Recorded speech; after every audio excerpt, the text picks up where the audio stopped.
हाँ जी बोलिए। बोलो श्री प्राणनाथ प्यारे की जय। बोलो श्री सतगुरु महाराज की।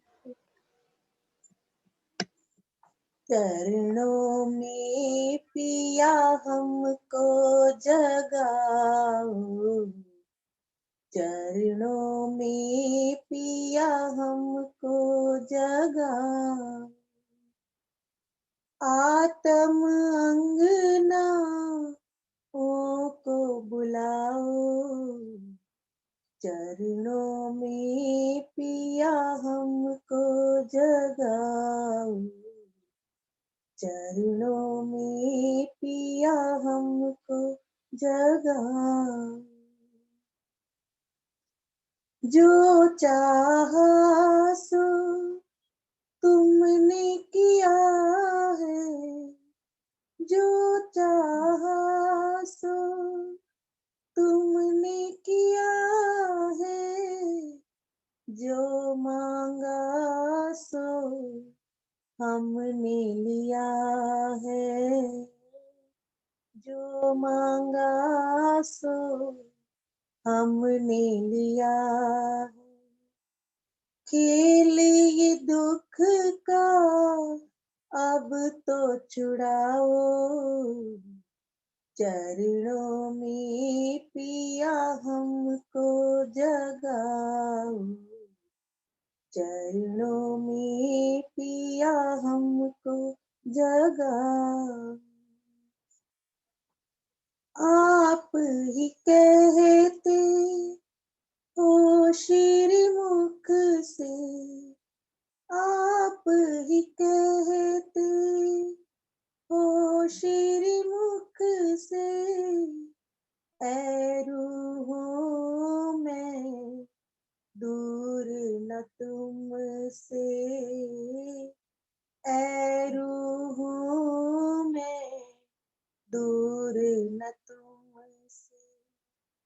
माशूक मेरे मोहे कंठ लगाओ, चरणों में पिया हमको जगाओ, चरणों में पिया हमको जगाओ। प्यार तेरा जी भर के पाऊं, प्यार तेरा जी भर के पाऊं। तुम मुझ में मैं तुम में समाऊं, तुम मुझ में मैं तुम में समाऊं। परम धाम की प्रीत निभाओ, चरणों में पिया हमको जगाओ, चरणों में पिया हमको जगाओ। आत्म अंगना को बुलाओ, चरणों में पिया हमको जगाओ, चरणों में पिया हमको जगाओ। बोलो श्री प्राणनाथ प्यारे की जय। बोलो श्री सतगुरु महाराज की जय। सर्व सुंदर साथ की जय। सभी सुंदर साथ जी को प्रणाम। प्रणाम जी। प्रथम प्रणाम। लागू दोई चरण को, धनिये ना छुड़ाइयो खीन। लाग तली लालेड़िया, मेरे जीव के ही जीवन। इन पाँव तले पड़ी रहूं, धनी नजर खोलो बातून। पलना बालू निरखो नेत्रे, मेरे जीव के एही जीवन, मेरे जीव के एही जीवन। बोलिए श्री प्राणनाथ प्यारे की जय। बोलिए श्री सतगुरु महाराज की जय। प्रकाश हिंदुस्तानी वाणी चल रही है, जिसके 5 प्रकरण हो गए। आज छठे प्रकरण से शुरुआत करते हैं। विलाप राग रामश्री। ये एक ऐसा प्रकरण है जिसमें धनिदेव चंद जी के तन के ओझल होने पर जब इंद्रावती जी को सुध आती है तो वो अपने एक एक जर्रे से, अपने शरीर के एक एक जर्रे से उनके जाने का विनय कर रही हैं और सबको ही धिक्कार रही हैं, अपने एक एक जर्रे जर्रे को अपने शरीर के, कि मेरे प्रीतम चले गए, तुमने मुझे सुध क्यों नहीं दी। तो बहुत ही मार्मिक वर्णन है इसमें कि कैसे कोई अपना प्रिय जब चला जाता है तो कितना बुरा लगता है, कैसा आघात होता है। ये इसमें बहुत ही अच्छे से वर्णन किया है इंद्रावती जी ने। ओही ओही करती फिरूं और करूं हाय हाय रे, पीयू जी बिछोड़ा क्यों सहूं, जीवड़ा टुक टुक होए न जाए रे। इंद्रावती जी कह रही हैं, जब धनी देवचंद जी जो है धनी देवचंद जी का तन जो है छोड़कर राज्य महाराज, वैसे तो उनके ही धाम हृदय में विराजमान है, लेकिन उनके सतगुरु के रूप में धनी देवचंद जी थे, यानी कि राज्य सामने थे एक तन के रूप में, और वो उससे अनेक प्रकार के लाभ ले सकते थे। तो वो कह रही है कि अब मैं क्या करूं, मैं हाय हाय करूं, ओही ओही करूं, मैं चारों तरफ करती ये हाय हाय करती फिर रही हूं, क्योंकि मेरे प्रीतम का समझ नहीं आ रहा मुझे कि मैं अपने प्रीतम का बिछोड़ा क्यों सहन कर रही हूँ, क्यों मैं जिंदा हूं, क्यों मैं, वो चले गए हैं और मैं हूं। मेरे तो जी को टुकड़े टुकड़े हो जाना चाहिए, उसको इस तन के अंदर नहीं रहना चाहिए। प्रीतम चले गए तो मैं यहाँ क्या कर रही हूँ। जैसे दो दो दो तन और एक प्राण होते हैं, बिल्कुल वैसी स्थिति यहाँ पर इंद्रावती जी वर्णन कर रही है कि उनके ना रहने पर मेरा क्या काम है। वो है तो मैं हूं, वो नहीं है तो मैं नहीं हूं। तो उनके, हम दोनों एक ही प्राण थे, फिर वो चले गए और मैं जिंदा कैसे रह गई हूँ। इस बात को इंद्रावती जी कह रही है। फिट फिट रे बूंदा तू शब्द क्यों आई मुख बान रहे, वाओ न लगी तिन दिस की, निकस न गए क्यों प्राण रे। क्या कह रही है, हे मेरे मुख के, मेरे जिव्या से निकलने वाले मेरे शब्द, तुमको धिक्कार है कि तुम अपने मुख से इन शब्दों को कह रहे हो कि मेरे प्रीतम चले गए। ये शब्द कहने के लिए भी मैं यहाँ पर क्यों हूँ। तो अपने शब्दों को धिक्कार कर रही हैं कि तुम कैसे मेरे मुख से निकल रहे हो ये कहने के लिए कि प्रीतम चले गए हैं। तुम्हें तो उस दिशा पर बारी बारी हो जाना चाहिए था, तुम्हें तो उस दिशा की वायु पे भी कुर्बान हो जाना चाहिए था जहां से मेरे प्रीतम चले गए।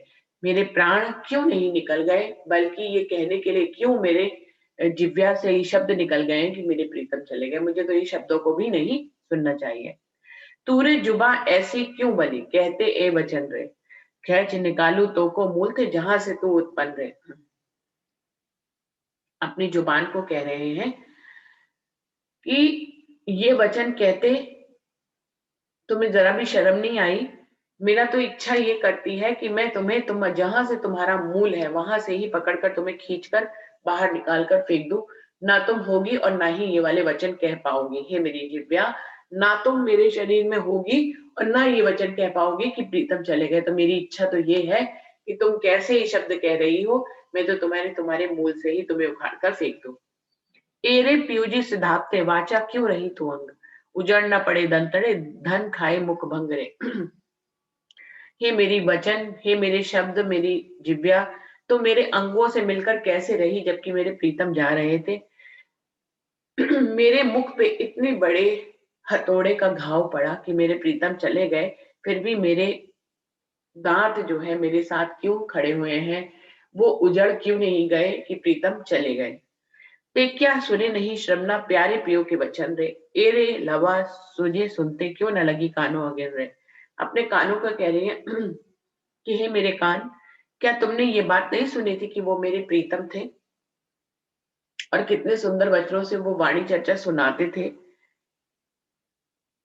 उनके ऐसे सुंदर वचनों को सुनकर तेरे कानों में अगिन क्यों नहीं लगी? हे मेरे कान, तुम्हें अगिन क्यों नहीं लगी? तुम उन्हीं पे समर्पित क्यों नहीं हो गए, बल्कि उनके जाने पर तुम मेरे अंगों से लगे हुए कैसे रह गए? चलना पीयू का सुनते तो इस सब अंगों अगिन न आई, सुनते आग झाला मैंने दौड़ के क्यों न झंपाई। कि प्रीतम के चलने के बारे में सुनते ही मेरे सभी अंगों में अग्नि क्यों नहीं लग गई? उनके विरह की अग्नि में मेरे सभी अंगों को उन विरह के लपटों में दौड़कर हम मेरे सब अंग कूदे क्यों नहीं, बल्कि उनके विरह को सहते हुए ये सारी बातें कहने के लिए क्यों रह गए कि मेरे प्रीतम मुझसे बिछड़ गए हैं। नीच नैन ए तुझ देखते आया ना आंखों लोहू, पीऊ लौकिक जिन्हों बिछड़े ऐसे भी रोवे सो। वो अपने नैनों को धिक्कार है कि हे मेरे नैन, तुम कितने नीच हो कि तुम्हारे देखते देखते तुम्हारे प्रीतम तुमसे जुदा हो गए और तुम्हारी आंखों में कोई आंसू भी लोहू रक्त का कोई आंसू भी नहीं आया। जबकि दुनिया में भी कोई प्रिय व्यक्ति बिछुड़ता है तो हम जार जार रोते हैं, लेकिन तुम्हारा तो उनके साथ आत्मिक संबंध था, फिर भी उनके जाने पर मेरे नीच नैन तुम जो है तुम्हारी आंखों से लोहू रक्त के आंसू क्यों नहीं बहे। रोवे लोहू आंखों आजू चले सो का भयो रोवन हारे, देखते ही प्यू चलना निकस न पड़े तारे रे।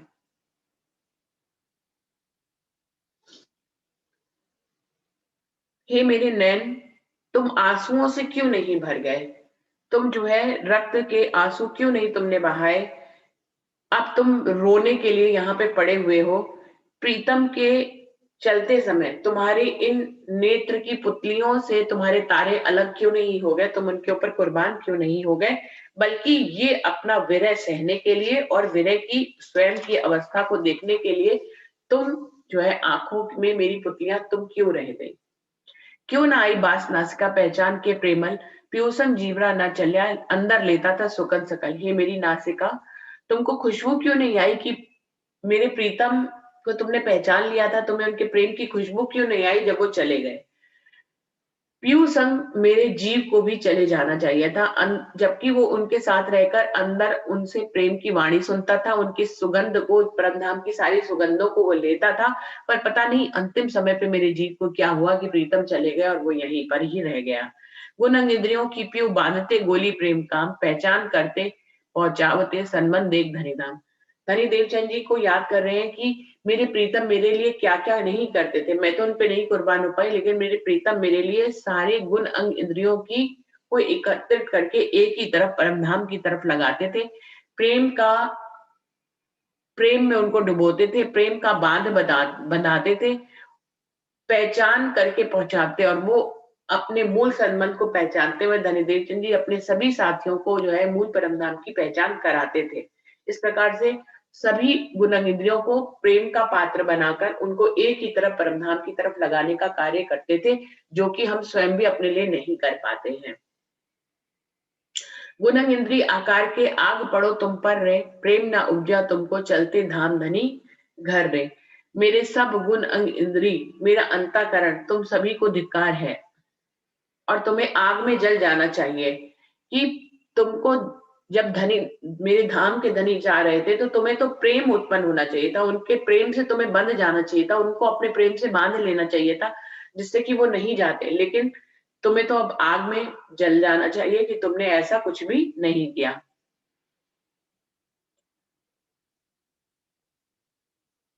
गुण अंग इंद्रिय आकार के आग पड़ो तुम पढ़ रहे, प्रेम न उपजा तुमको चलते धाम धनी घर रे। एती जोगबाई लेतु आकार, चल धनी चलते पीछे क्यों रहा रे। अब जलो रे उड़ो खांगड़े, इन समय गल पिघल न गया रे। वो कह रहे हैं, अपने आकार को कह रहे हैं कि तुम सारी जोगबाई, मेरे हाथ पैर गुण अंग इंद्रिया मन चित्त बुद्धि अहंकार, वो कह रहे हैं कि मेरे आकार में जितने भी गुण अंग इंद्रिय है, जितनी भी जोगबाई है, धनी के चलते ये जोगबाई लेकर मैं इस आकार को लेकर क्यों बैठी हुई। अब तो एक सूखे पत्ते की तरह तुम्हें इस ब्रह्मांड में उड़ते रहना है, खांगड़ू की तरह, खांखड़े की तरह। जो सूखा पत्ता होता है जिसकी कोई दिशा नहीं होती, वो कहीं भी उड़ता चला जाता है, जिधर की भी वायु होती है उस तरफ उड़ जाता है। उसी का एग्जाम्पल देते हुए कह रहे हैं कि पत्ता कब तक हरा भरा रहता है, जब तक कि वो अपनी शाखा अपनी डाली से जुड़ा हुआ होता है। जैसे ही वो डाली से अलग होता है वो सूख जाता है, उसकी सारी हरियाली खत्म हो जाती है, और वो बिना दिशा के ही जिस तरह वायु का वेग होता है उस तरह वो उड़ने लगता है और धीरे धीरे फिर वो चकनाचूर होकर अपने आसक्तों को खो देता है। बिल्कुल वैसे ही इंद्रावती जी कह रही हैं कि मेरा सारा शरीर जो है उसको पहचान थी अपने प्रीतम से, वो उनके साथ जुड़ा हुआ था तो वो हरा भरा था मेरा जीव, मेरी गुणंग इंद्रिया। लेकिन अब जबकि वो उनसे जुदा हो गया है तो वो एक सूखे पत्ते के समान होकर, दिशा विहीन होकर यूं ही भटक रहा है। उसको समझ में नहीं आ रहा है कि वो अब किसको अपना प्रीतम माने, किसके ऊपर समर्पित हो, किसकी सेवा करे। वो असमंजस में है, दिशा विहीन सा हो गया है।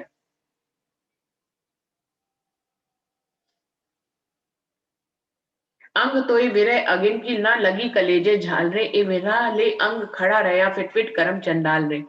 कि मैं क्या कहूं कि मेरे सभी अंग जो है विरह की अग्नि को सह रहे हैं, अपने कलेजे में इस लपटों को सह रहे हैं। विरा लेकर खड़े हुए हैं। मुझे आश्चर्य है कि मेरे कितने चंडाल कर्म है मेरे अंग के, मेरे तन के, कि वो प्रीतम के जाने पर भी खड़े हुए हैं। हाथ पांव सब अंग के सब उजड़ न पड़े संधान, रंग अंग रोम रोम जुदे न हुए अस्त होते तेजवान। वो कह रहे मेरे हाथ पैर, मेरे सभी अंग मेरे अपने जहां से वो जुड़े हुए थे,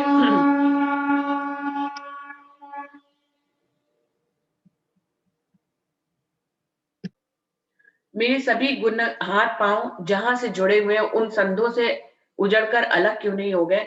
मेरे अंग का रोम रोम अलग अलग हो क्यों नहीं हो गया, जबकि मेरा प्रीतम रूपी सूरज जो है वो डूब रहा था। एरे निमूना भान का मेरे पियो जी को दिया ना जाए रे, ए ज्योत धनी इन भांत की कोट ब्रह्मांड में न समाये रे।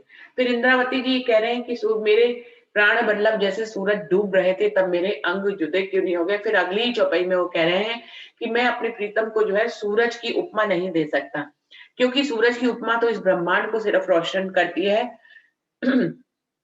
जबकि मेरे प्रीतम की जो तारतम की रोशनी है वो तो शब्दातीत जो कोट ब्रह्मांड आगे है, करोड़ों ब्रह्मांड है, उनसे उनमें भी जाकर उनसे भी आगे निकल जाती है और उनमें समाने नहीं पाती है। ए जोत पकड़ी नारे चली इंड फोड़ शून्य निराकार, सदाशिव महाविष्णु निरंजन सब प्रकट को कियो निर्वाण। कि धनी देवचंद जी जो तारतम कुंजी लेकर आए थे उसकी जोत पकड़ी नहीं रह सकती। वो तो इस इंड को फोड़कर आगे शून्य निराकार से आगे भी सदाशिव महाविष्णु निरंजन सभी प्रकृतियों और जितनी भी प्रकृति है उन सब को उसने रोशन कर दिया है। सदाशिव सुंदर साथ जी जो अक्षर की पंच वासनाएं हैं उनमें आते हैं तो उनकी परात्म जो है वो सबलिक ब्रह्म में मानी जाती है। इसलिए एक शिव है, एक सदाशिव है। सदाशिव मतलब जिनकी परात्म सबलिक ब्रह्म में है और वो पंचवासनाओं में है, तो उनको सदाशिव कहते हैं। कि उनको भी वहां से भी आगे निकल गई महाविष्णु। महाविष्णु तो हमें मालूम ही है कि जो अंड रूप में हिरण्य गर्भ में आए थे और जिन्होंने कहा था अहम एकम बहुश्यामी, कि मैं एक हूं अनेक हो जाऊं, उनको जो है महाविष्णु कहा जाता है। सब प्रकृति को निरंजन, जिस प्रकृति से हम बने, जिस मोह तत्व से हम बने उससे भी आगे जी की तारतम की रोशनी उससे आगे तक सब कुछ रोशन करके आगे पहुंच गई है। शब्दातीत होते जो ब्रह्मांड जाए तिनमें करी रोशन रे, अक्षर प्रकाश करके जाए पहुंची धाम के वन में। ये तारतम की रोशनी जो है, जो ब्रह्मांड आज तक किसी के बारे में, किसी को उसके बारे में पता नहीं था। अव्यकृत ब्रह्म, सबलिक ब्रह्म, केवल ब्रह्म और सत्स्वरूप ब्रह्म, वो अक्षर की ये जो 5 ब्रह्मांड है, 4 ब्रह्मांड है जो अब तक शब्दातीत थे, लेकिन अब तारतम वाणी से वो सब रोशन हो गए हैं। इससे आगे जाकर अक्षर का घर है जो कि अक्षरधाम में है, उसके बारे में भी इस तारतम की रोशनी से सब पता लगा है। और जाए पहुंचे धाम के बन रहे, और जैसे ही अक्षरधाम को पार करते हैं तो यमुना जी के दोनों तरफ जो है वो 7 वन आए हैं, उनकी भी रोशनी को, उनके भी ज्ञान को यहाँ पर ये तारतम ज्ञान लेकर आया है। सब गिरदवाए बन दिखाए के किए धाम मंदिर प्रकाश, ब्रह्मानंद ब्रह्मशिष्ट में प्रकट कियो प्रकाश। तारतम वाणी ने जो मूल रंग महल है उसके चारों तरफ के सारे वनों को दिखाया, उनका वर्णन किया, और फिर ये 9 भूम 10वीं आकाशी वाले हमारे धाम का वर्णन किया। उसके अंदर जो ब्रह्मशिष्टियां रहती हैं और वे जिस ब्रह्म आनंद में लीन रहती हैं, उन सबको यहाँ पर इस तारतम वाणी ने प्रकट कर दिया है। हारे ए सुख संज्ञा ले वही मेरे पियो जी की विरहन, पीछे तो जाहिर हो इसी देसी अखंड सुख सबन। ये जो परमधाम के 7 वनों का वर्णन, अक्षर का वर्णन और रंग महल का वर्णन, इन सारे सुखों को परमधाम की ब्रह्मसृष्टियां यहाँ पर ले रही हैं। ये यही वो प्रीतम की विरहनी है, अभी तो उनके विरह में है, लेकिन यही उस धन को यहाँ पर ले रही है, ग्रहण कर रही है। बाद में तो ये सारा ज्ञान सारे ब्रह्मांड में ही फैल जाएगा और सभी को अखंड सुख यानी कि बहिष्तों में कायम कर देगा। ए धनी मेरे चलते ना टूटी रंगा क्यों रही खाल रे, रूप रंग रस लेके क्यों ना पड़ी आग झाल रे। कि मेरी प्रीतम के चलते मेरी सभी नसों से जो नसें टूट क्यों नहीं गई, मेरी खाल से अलग क्यों नहीं हो गई, मेरा ये तन जो है वो रूप रंग रस को लेकर कैसे खड़ा हुआ है, वो किसी अग्नि में क्यों नहीं कूद जाता। हड्डी मांस रंगा भेली क्यों रही है, पकड़ के अंग अंधेर रे, धनी का बिछुआ क्यों सया, लहू न सूख्या तिन बेर रे। कि मेरे हड्डी मांस, मेरी सभी रंगे पतली पतली नसें अलग अलग क्यों नहीं हो गई, वो इस अंधेरे का साथ क्यों कर रही हैं, धनी का बिछोहा क्यों सो रही हैं, लोहू न सूख्या तिन मेरे, और मेरे नसों के बीच से मेरा रक्त क्यों नहीं सूख जाता कि मैं इस तन को छोड़ दूं। अंग मेरे आकार के साथों धात न गई क्यों सूख रे, एरन गन के बीच में क्यों न हुई भूख भूख रे। कि मेरा आकार जिस 7 मूलभूत तत्वों से बनता है, वो 7 धातुएं सूख क्यों नहीं गई, ऐसे कठोर घाव से टुकड़े टुकड़े क्यों नहीं हो गए। नैन नासिका मुख श्रवणा, बूंदी खोपड़ी पकड़ तू क्यों रही रे, तोड़ इनों को जुदे जुदे क्यों क्यों तू क्यों उजड़ ना गई रे।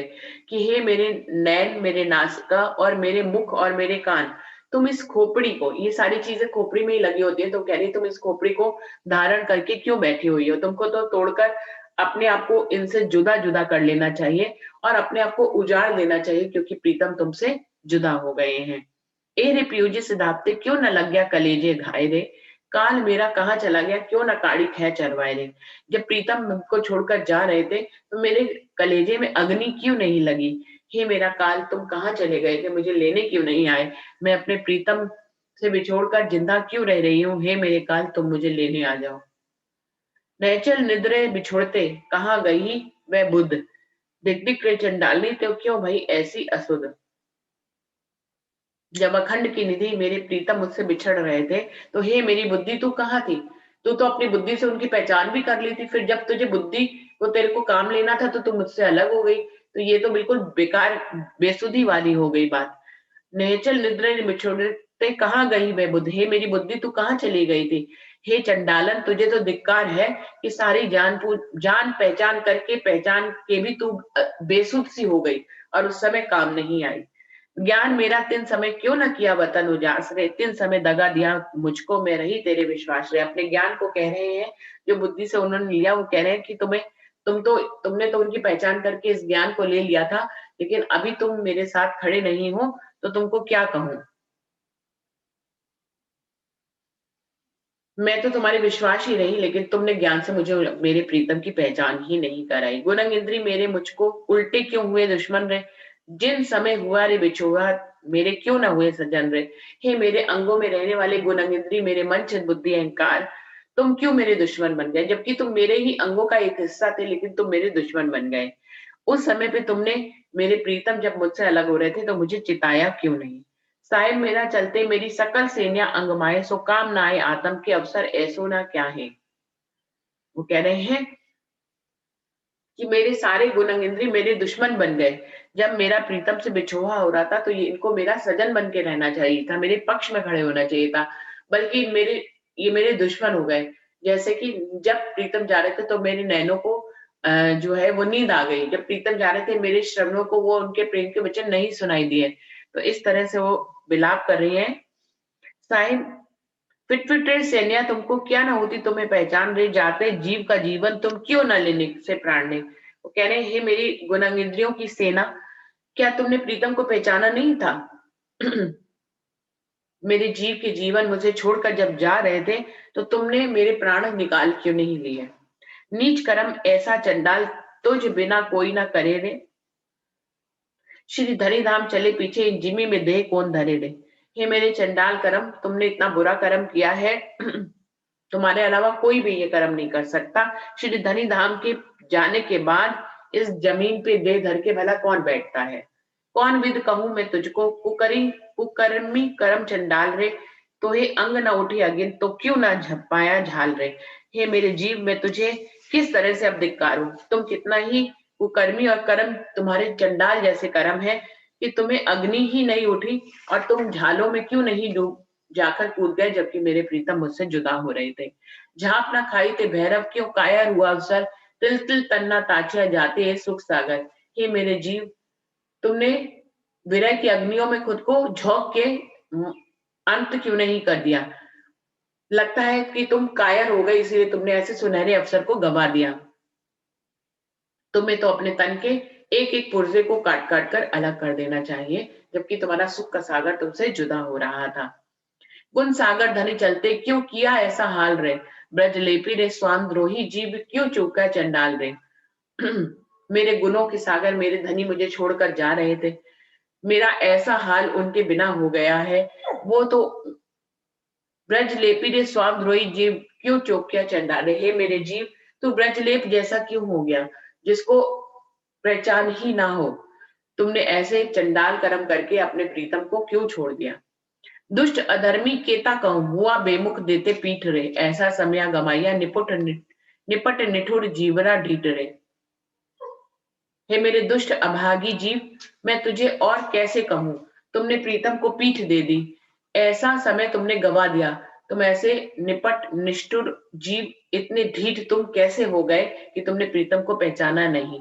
शब्दातीत के पार तिन पार जोत का था तेज रे, जासो था तेरा सन्मन पटे कचुक न राख्या हेज रे।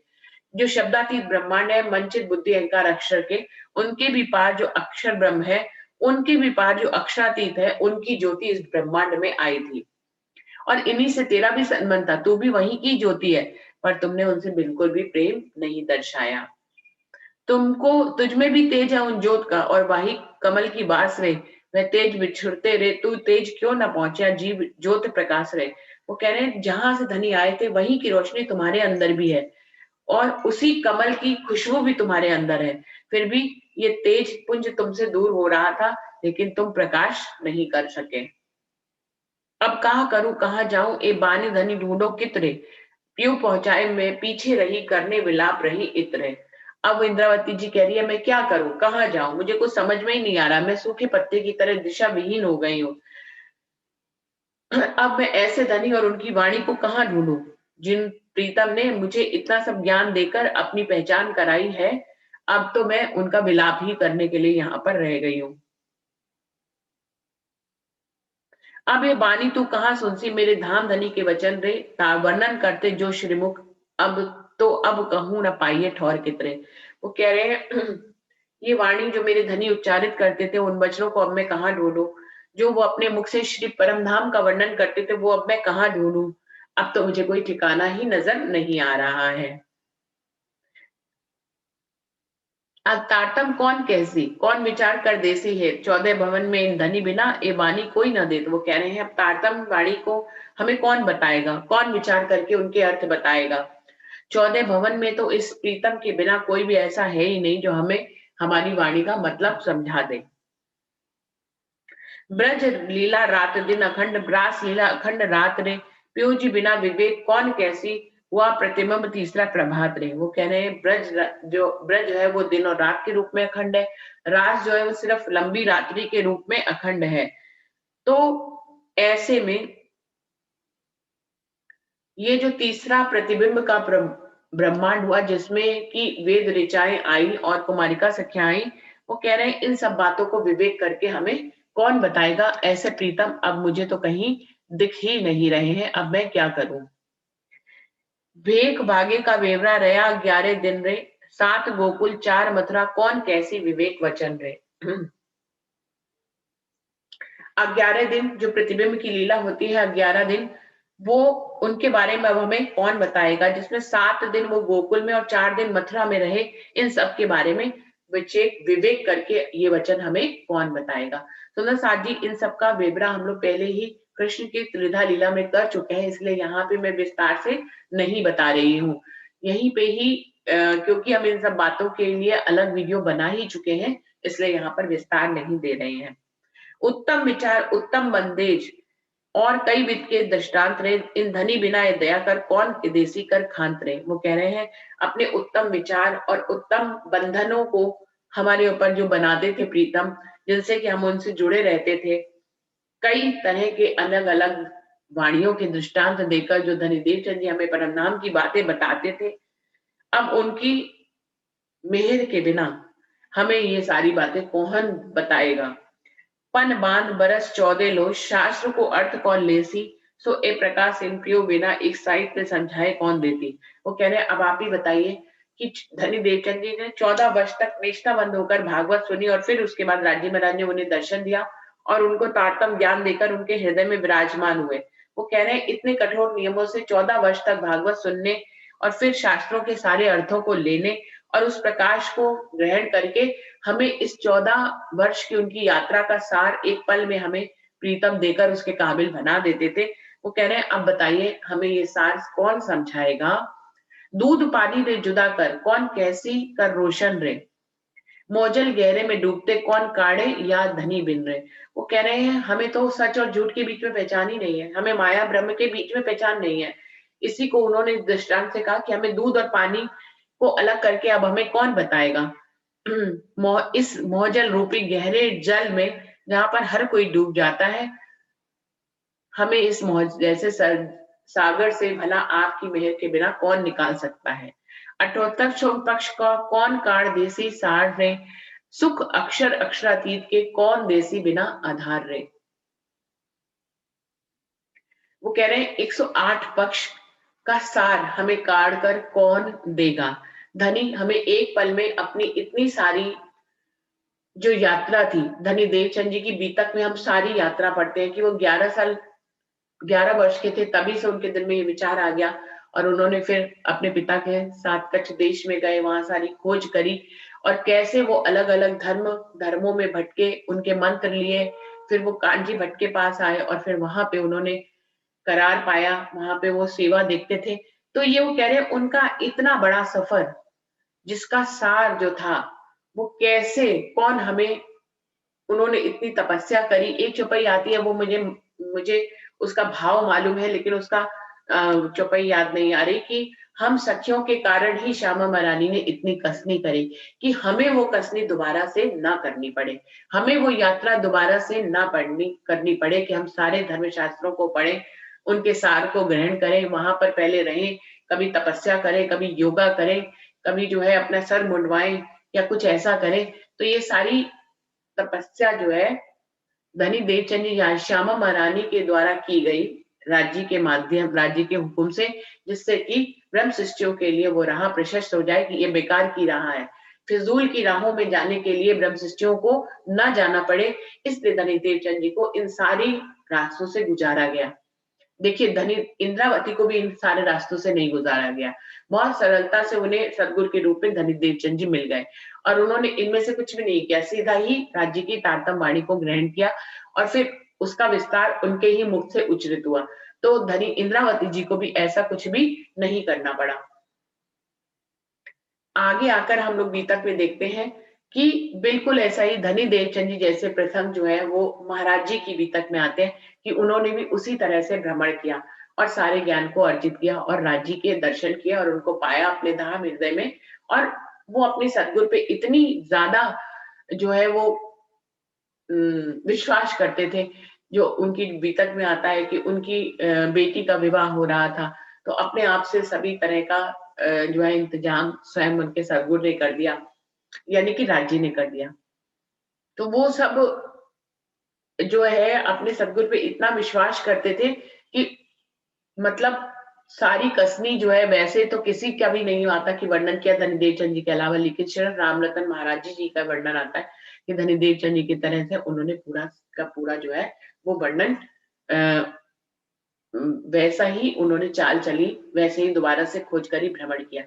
तो भ्रमण में बहुत से सुख होते हैं, जो चीजें हमें ज्ञान से शब्दावली से नहीं प्राप्त होती वो हमें भ्रमण से प्राप्त हो जाती है।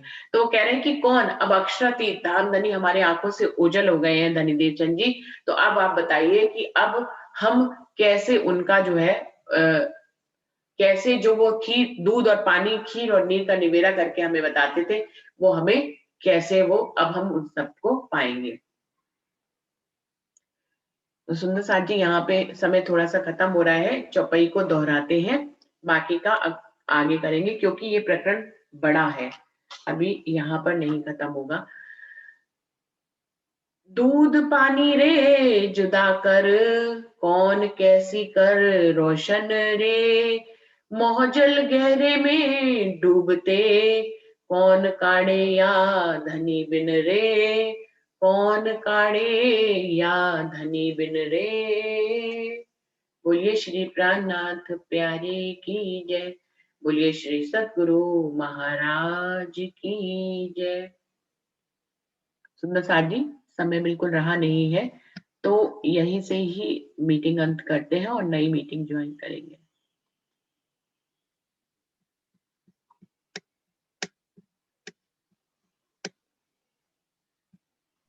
प्रणाम जी, प्रणाम जी, प्रणाम जी।